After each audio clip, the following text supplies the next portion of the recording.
Hi everyone! Today I'd like to show you a quick trick how to import just every second image instead of all the images for the project. Here we can see my example. We have a bit more than 2,800 images.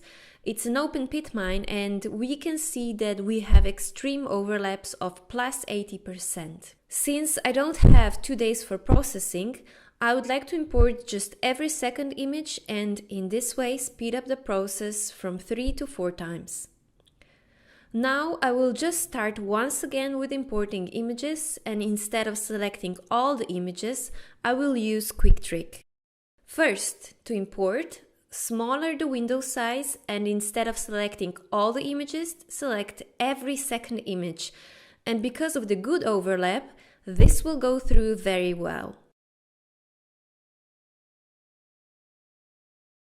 Okay, after we have selected every second image, we will open, and because these are Phantom 4 Pro images, we have EXIF data.